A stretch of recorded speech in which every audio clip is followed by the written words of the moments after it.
Hello everyone, welcome to Engineered Learnings. Engineered Learnings has been created as an effort to help and reach out to all the engineering students, aspirants and professionals out there with the basic understanding and the crux of the topics important for placements, vivas, semesters, competitive examinations and all types of interviews. So let's go to today's topic.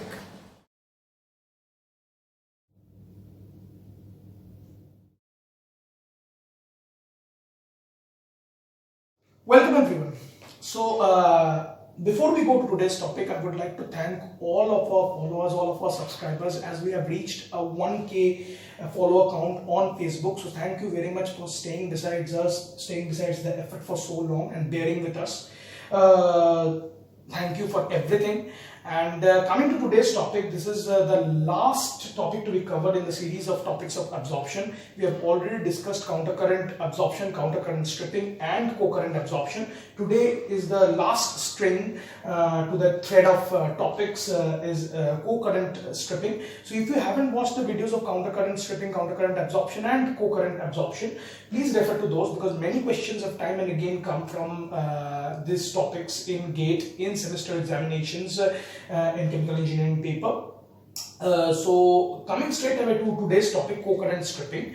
If you have referred to those videos, you will get an idea of what is stripping and what is co-current stripping. But to clarify, I would like to state stripping is a procedure where a substance flows from the liquid state to the gaseous state because the gaseous state contains no traces of the substance. Supposedly in this case, water plus sulfur dioxide is coming into the chamber and air is also flowing into the chamber. Air has no sulfur dioxide. So what happens is, water having a high concentration of sulfur dioxide get transferred from the liquid phase, that is water, to the gaseous phase or to the vapor state, that is air. So SO2 gets transferred from water to air, and absorption is just the opposite of stripping, that is from air to water. So absorption is a process wherein a substance gets absorbed in the liquid media from the gaseous media.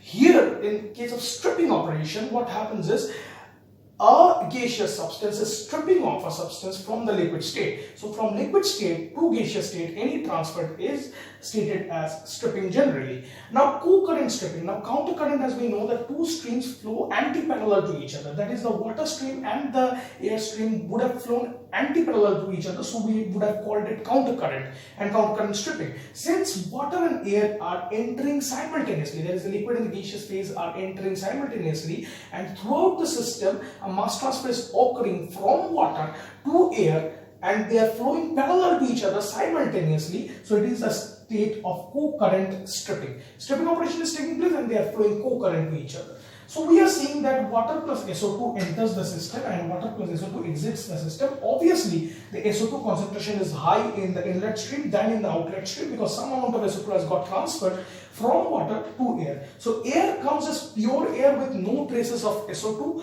So Y1, that is the mole ratio of SO2 in air, is 0 because the mole fraction is 0. So the mole ratio of SO2, that is the amount of SO2 contained per mole of air in the inlet stream, is 0.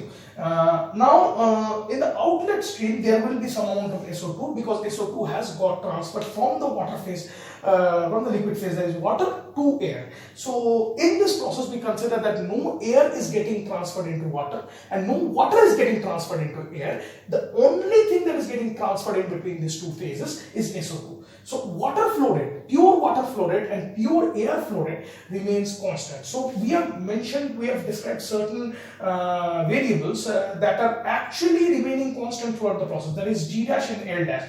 So G dash is the moles of air flowing per hour, which is remaining constant irrespective of the tray number. That is, every tray, the moles of air flowing per hour is constant because air is not getting transferred in water. So it is not changing. Similarly, L dash, that is moles of water flowing per hour, is also constant. So we work with constant parameters and avoid variable parameters because we want to get a constant slope of the operating line. So we work with mole ratios and pure flow rates of air and water. We have described so in our previous videos as well. You can refer to them why we do so. To avoid the variability of slope, to work with a constant slope. So what happens is, if we strike a balance between, the SO2 is decreasing here, so if we strike a balance between the inlet and outlet stream, so what is coming in the inlet is air SO2 and water SO2. So SO2 balance, if we strike between the inlet and the outlet streams, the SO2 coming in the inlet stream is, in the inlet air stream is G dash Y1. In this case, Y1 is equals to 0. There is no SO2 is coming with air. If Y1 would have had some value, this would have had some value as well.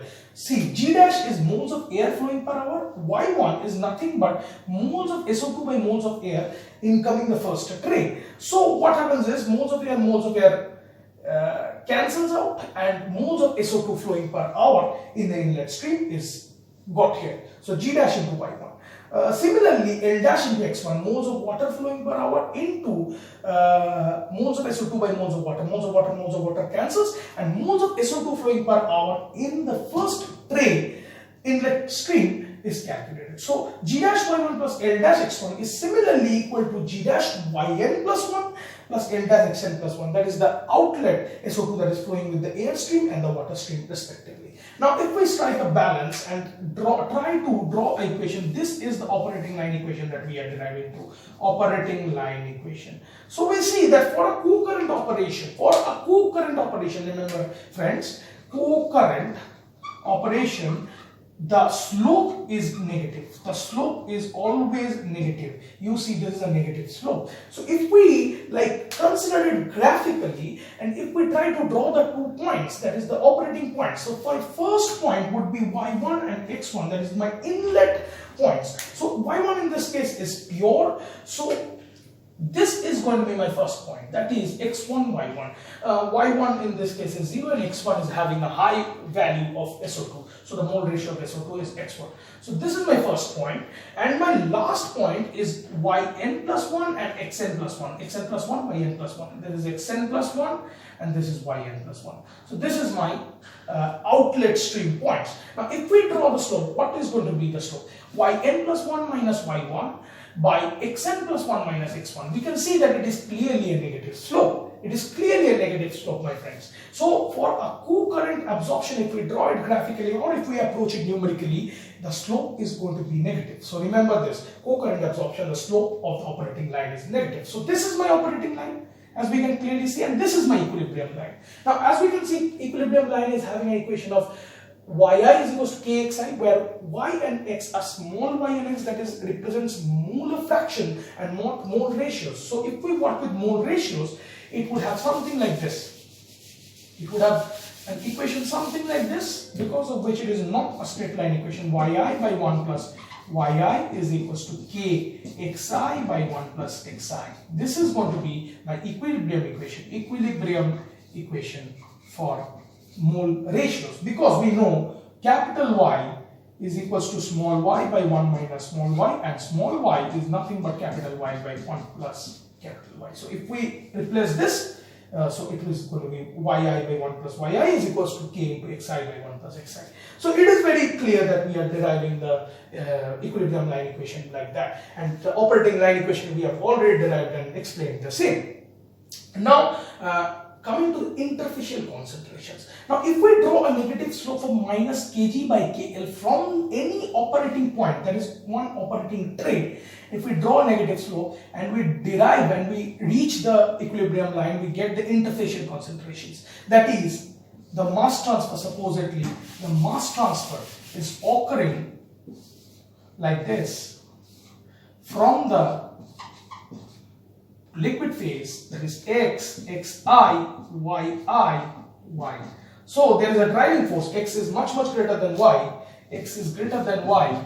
So in this process, a mass transfer is occurring from the liquid phase to the gaseous phase, and the driving force is the difference in concentration between x and y. X is having a higher SO2, SO2 is high, and y, as we can see, is low amount of SO2, because no SO2 or low SO2 is present in the gaseous or the air state. So in this process, in the stripping process, that is water to air transfer, what is happening, liquid to gaseous phase transfer, what is happening is x is always greater than xi and yi is always greater than y.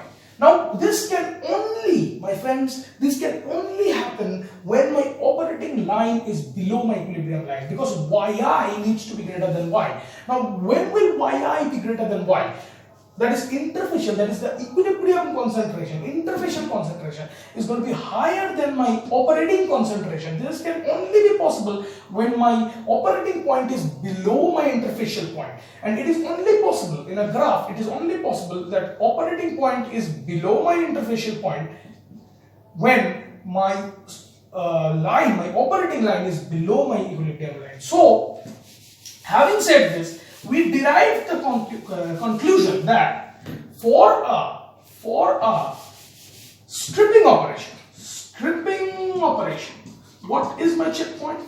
My checkpoint is yi is greater than y, x is greater than xi, and this is only ensured when operating line is below operating equilibrium line.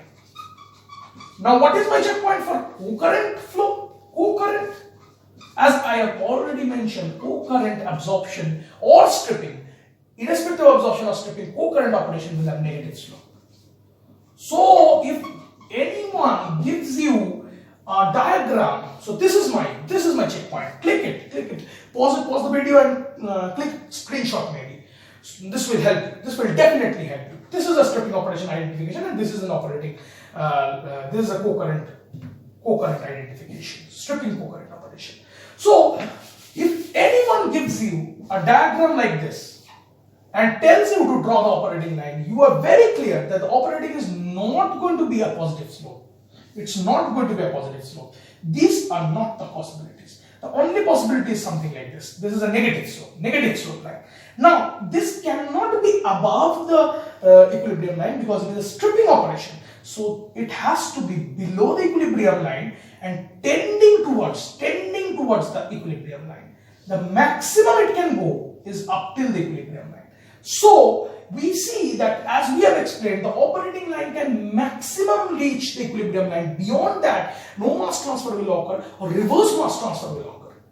Reverse mass transfer will occur because as we proceed beyond the equilibrium line, for any corresponding point on the operating line, the corresponding xi and yi are going to violate the laws of stripping, and hence absorption will try taking place. So the saturation, that is beyond which point no further SO2 can get transferred from water to air, is this point. So if we proceed with a slope of minus L dash by G dash, we can reach maximum to this point. So friends, for a given exit concentration of Xn plus 1 and a given inlet concentration of SO2 in air, a given inlet concentration of X1, that is water bringing in the amount of SO2, you can find out, without knowing L dash maybe, you can find out the equilibrium or the maximum Yn plus 1 possible. This is the maximum or the optimum Yn plus 1 possible. So, we see that for that Yn plus 1 max minus Y1 by Xn plus 1 minus X1 is equals to minus L dash by G dash. Now, we see that this and this may be known. This and this is unknown. Now, we know the equilibrium line equation. We know Yn plus 1 is falling on the equilibrium line and it is in equilibrium with Xn plus 1. So, Yn plus 1 max, like 1 plus Yn plus 1 max is nothing but K into Xn plus 1 by 1 plus Xn plus 1. So, we know Xn plus 1, we can solve in Yn plus 1 max. And we also have an equation here. So, two equations, two unknowns. This and this. We can solve Yn plus 1 max from here. We can replace it here to find L dash. These are the type of questions that will be shuffled around. Now, question may be such that L dash and G dash is known, but Xn plus 1 and Yn plus 1 max are not known.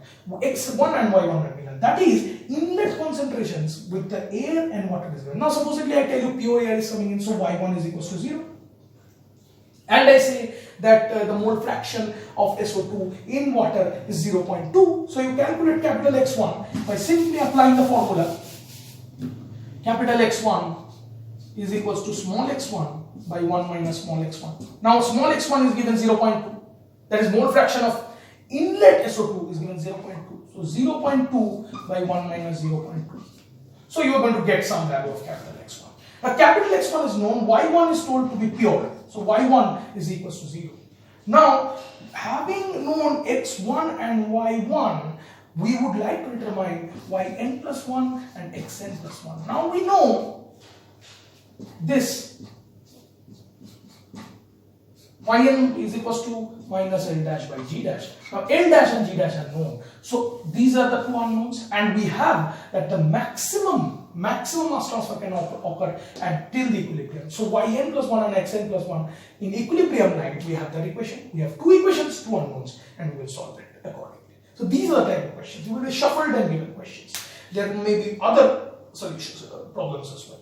So some of the other parameters will be unknown, two parameters, and you need to solve them. So you need to understand the concept of co-current stripping, counter-current stripping, counter-current absorption, co-current absorption. Once you understand the concepts, then it is easy to crack what is happening.